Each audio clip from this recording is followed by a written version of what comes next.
Here is part one of the script, carefully expanded to meet your word count requirement and tailored to introduce the tragedy while setting the stage for Martha's ultimate retaliation. Part 1. The $200 red flag and the barroom boast. I always thought the quiet things would be what finally broke me. A misplaced set of keys, a bill left unpaid on the kitchen counter, some harmless oversight that would make everyone nod knowingly and whisper about poor Martha getting old. I had already survived the profound tragedy of burying my husband, Harold, and navigating the devastating emptiness of a home we had shared for decades. You expect the grief of a cold, empty bed to tear your heart apart. You don't expect the people you lovingly raised to be the ones holding the knife. For years, I let my daughter and her husband treat my love like a bottomless well, giving and giving until I was nearly hollowed out. They thought my silence meant I was weak, oblivious, and fading away. They thought they could slowly drain my life savings while smiling in my face, but they were about to learn a very hard lesson. I wasn't just some doddery old woman waiting to fade into the background. I was about to close the bank of mom forever and leave them with absolutely nothing. After Harold passed away, I was thrown into the deep end of the pool. I had to figure out the mortgage, the insurance, the utilities, everything he used to handle without me ever knowing the details. I didn't crumble under the weight of it. Instead, I learned to be vigilant the hard way. I became the kind of woman who meticulously double-checked every single receipt and balanced the checkbook to the penny. I wasn't losing my mind had never been sharper.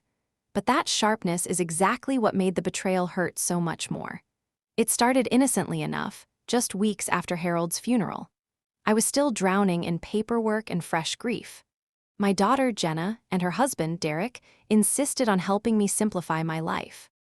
They were so incredibly patient, so eager and reassuring about combining my accounts with theirs for convenience.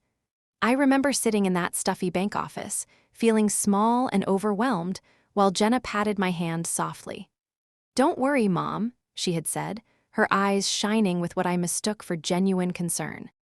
"You'll always be taken care of." I believed her because I desperately wanted to. I wanted to believe that family meant unquestioning trust, the illusion completely shattered on a mundane Tuesday morning. I was sitting at my kitchen table, nursing a cup of coffee and sorting through a stack of mail I had been putting off. I opened the latest bank statement and scanned the lines.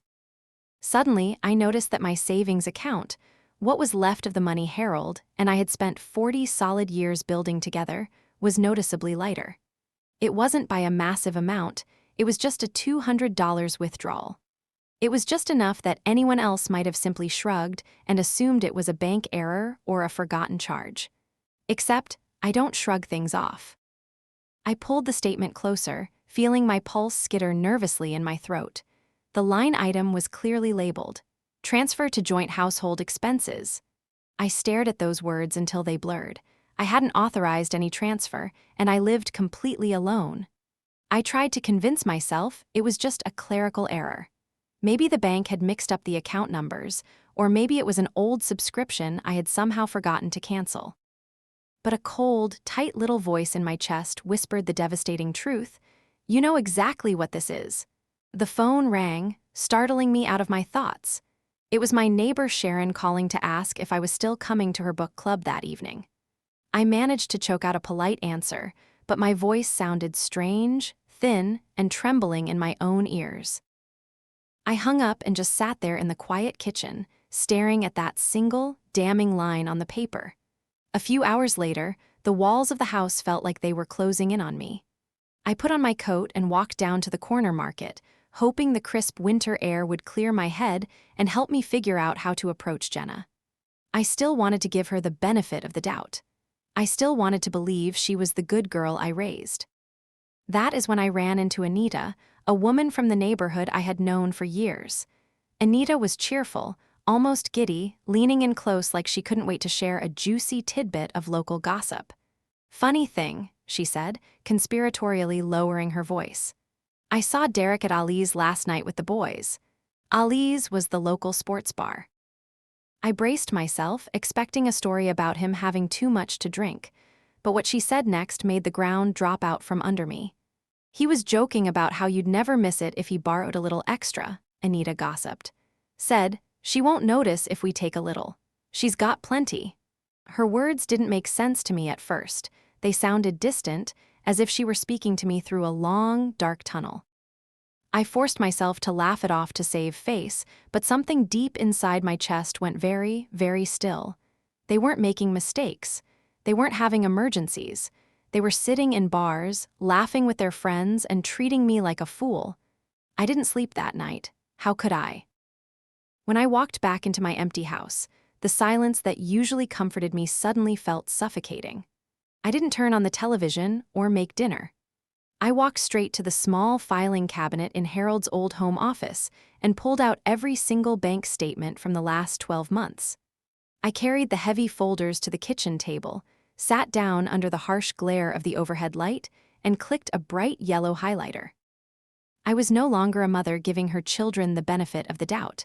I was a widow auditing her own life. Hour after hour, the grandfather clock in the hallway ticked away the night while I traced the slow, systematic bleeding of my life savings. It wasn't just a single $200 transfer here or there. It was a cold, calculated drip. Once I started looking closely, the pattern was sickeningly obvious. A $150 withdrawal on a Tuesday, a $300 transfer on a Friday. There were direct payments made from our joint account to places that made absolutely no sense for an elderly woman living alone in a modest 3-bedroom home. They weren't stealing to cover emergency medical bills or to keep the lights on. They were stealing to fund their luxuries. I found monthly charges for an artisanal meal delivery service shipped directly to their address. I found heavy payments to a premium landscaping company because Derek was apparently too lazy to mow his own lawn. I even found a $400 charge at a high-end day spa in the city, dated exactly 2 days before Jenna's birthday. By 4:00 a.m. The yellow highlight marks covered the pages like a fluorescent disease. I tallied the numbers twice just to be completely sure. In just 1 year, my own daughter and son-in-law had quietly siphoned away over $6,000 of the money Harold had broken his back to save for my twilight years. I sat in the dark kitchen as the sun slowly began to rise, painting the sky in bruised shades of purple and pink. I didn't cry. The time for tears had passed somewhere around the $3,000 mark. Instead, a cold, hard knot of absolute clarity settled in my stomach. I brewed a pot of strong black coffee, waited until exactly 8:30 a.m., and dialed Jenna's number. She answered on the third ring, sounding rushed and cheerfully distracted. "Hey, Mom. Can't really talk long. I'm just getting the kids ready for school. What's up?" "I was looking at my bank statements last night," I said. My voice was eerily steady, completely devoid of its usual maternal warmth. "I noticed a lot of unauthorized transfers, over $6,000 worth, Jenna." There was a heavy pause on the other end of the line. The bustling background noise of my grandchildren eating cereal suddenly went quiet as Jenna stepped into another room and closed the door. I waited for the apology. I waited for the shame, the tears, the desperate explanation that they were drowning in secret debt and were too embarrassed to ask for help directly. If she had just apologized and told me they were struggling, I might have found a way to forgive her. I am her mother, after all. Instead, she sighed. It was a heavy, exasperated sigh, the exact kind you give a toddler who is throwing a tantrum over a broken toy. "Mom, really? You're doing this morning?" "Doing what, Jenna?" "Asking why my life savings is paying for your meal kits and Derek's landscaping." "Oh my God, Mom, you're being so dramatic," she scoffed, her tone dripping with patronizing irritation. "We combined the accounts to make things easier, remember? Derek and I do a lot for you. We check in on you, we have you over for holidays. We just took a little bit to cover some overhead since we spend so much time worrying about you. It's not like you're hurting for money. Dad left you with plenty." I gripped the phone so tightly, my knuckles turned white.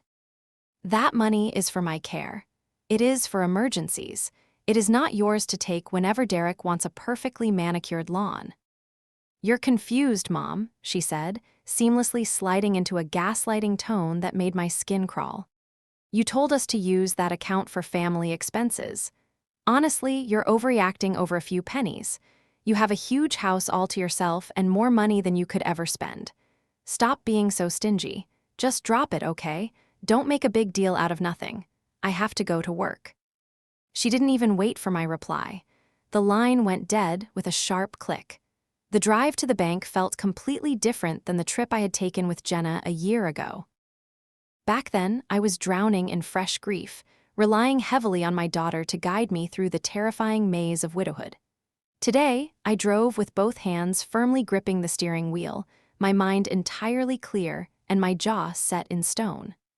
I walked through the heavy glass doors of the bank, completely bypassing the phone lines and the customer service kiosks. The teller, a polite young man named David, looked slightly concerned when I told him I needed to see the branch manager immediately to report compromised accounts. I didn't give the manager the messy, humiliating family details. I simply handed over my ID, my marriage certificate, and my death certificate for Harold, stating that unauthorized transactions had been occurring and my financial security was at risk. Within 45 minutes, every single joint account tied to Jenna and Derek was frozen solid. The remaining funds were swiftly transferred into a brand new, fiercely guarded account bearing only one signature. Mine. Returning home, I didn't stop there. I sat back down at the kitchen table, opened my laptop, and began systematically severing the digital cords. I painstakingly canceled the automatic drafts for their premium landscaping service. I logged into the artisanal meal delivery site and completely deleted my billing information. I even called the auto insurance company and removed my card from their luxury SUVs policy. With every click of the mouse and every confirmation email that popped up on the screen, the suffocating weight I had been carrying for the past year felt just a little bit lighter. I was officially closing the bank of Mom. It did not take long for the fallout to hit. At exactly 1:15 p.m., my phone buzzed on the counter. It was a text from Jenna. "Hey, did you do something to the account? My card just got declined at the grocery store. So embarrassing." I read the message, locked the screen, and went to make myself a sandwich. 10 minutes later, my phone rang. Then it rang again. By 2:00 p.m., there were 3 missed calls from Jenna and 2 frantic voicemails from Derek. The casual, dismissive arrogance Jenna had weaponized against me that morning was entirely gone, quickly replaced by a rising, desperate panic. They were finally realizing that the endless well had run completely dry. At 3:30 p.m., I heard the aggressive crunch of tires speeding onto my gravel driveway, followed immediately by heavy footsteps stomping up the porch stairs. Derek pounded on the front door like he was conducting a police raid. I took a deep, steadying breath, smoothed out my navy slacks, and unlocked the door. Jenna looked furious, her face flushed bright red. "Mom, what is going on? The bank said the accounts are frozen and we have absolutely no access. Derek's card was declined at the gas station. I didn't invite them into the living room. I didn't offer them a glass of water. I just turned and walked to the kitchen table, leaving them to follow me awkwardly inside." "Turn it back on, Mom," Jenna demanded, dropping her heavy purse onto a chair with a thud. "This isn't funny. You're messing with our lives. We have bills to pay." I picked up the thick stack of bank statements, the ones practically glowing with bright yellow highlighter marks, and slid them smoothly across the polished oak table until they stopped right in front of Derek's hands. "I'm not messing with your lives," I said, my voice eerily calm and utterly unwavering. "I am simply no longer funding them." Derek glanced down at the papers, his aggressive bravado instantly faltering as he saw the meticulous accounting of his secret spa days, his expensive lawn care, and his bar tabs all highlighted in neon yellow. He opened his mouth to make an excuse, but I raised my hand to stop him before he could speak a single word. "You told your friends at the bar that I had plenty and was too old to notice," I stated, staring directly into his eyes until he nervously looked away. "Well, I noticed. I noticed every single cent you bled from me while smiling to my face. You didn't just take my money, you took my trust. You treated me like a burden who owed you a paycheck just for keeping me company." "Mom, please," Jenna stammered, her anger instantly dissolving into pure panic as the reality of the situation crashed over her. "We're family, you can't just cut us off."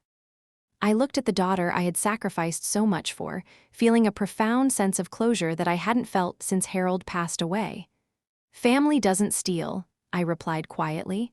"The accounts stay closed. Now, please leave my house." I slowly lowered the phone, staring blankly at the screen. She hadn't denied it. She hadn't apologized. She had actually tried to make me feel guilty for noticing that she was robbing me blind. In her eyes, I wasn't a mother to be respected or a grieving widow to be protected. I was merely a living, breathing ATM that had outlived its usefulness, but still held a solid balance. She genuinely believed that because I was older and lived alone, I owed them my remaining wealth just for the privilege of their occasional company. I looked down at the stack of highlighted papers scattered across my kitchen table. Jenna thought I was a confused, weak old woman who would just take the scolding, drop the subject, and quietly allow them to keep taking what wasn't theirs. She miscalculated terribly. I stood up, pushed my chair in, and walked toward the hallway closet to get my good navy slacks and my favorite wool coat. I wasn't going to cry, and I certainly wasn't going to argue with them anymore. I was going to the bank. When the heavy oak door finally clicked shut behind Jenna and Derek, the silence that fell over my house was entirely different from the suffocating quiet I had dreaded since Harold died. I didn't collapse onto the sofa in tears. I didn't second-guess myself or reach for the phone to apologize to my daughter for making her uncomfortable. For the first time in a very long year, I took a deep, unrestricted breath. The house didn't feel empty anymore. It felt wonderfully, beautifully clean. I had finally stopped paying for the privilege of being ignored. The next morning, I didn't waste a single moment. I put on my best coat and drove straight downtown to the office of Mr. Harlow, the estate lawyer Harold and I had used for decades. Sitting in his leather chair, holding a warm cup of tea, I felt a profound sense of purpose. I instructed Mr. Harlow to completely dissolve any remaining legal ties Jenna had to my estate. I stripped her of her power of attorney, removed her as my medical proxy, and completely erased her and Derek from my will. Instead, I established an ironclad, protected trust.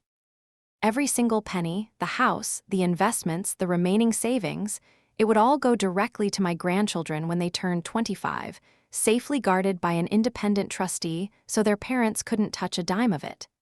As Mr. Harlow stamped the final pages, he looked at me over his reading glasses. "You know, Martha," he said gently, "I see this more often than you'd think. People assume the elderly are easy targets. You did a brave thing today." I drove home with a lighter heart than I had carried in years. Throughout the afternoon, my cell phone continued to light up with angry calls and manipulative text messages from Jenna.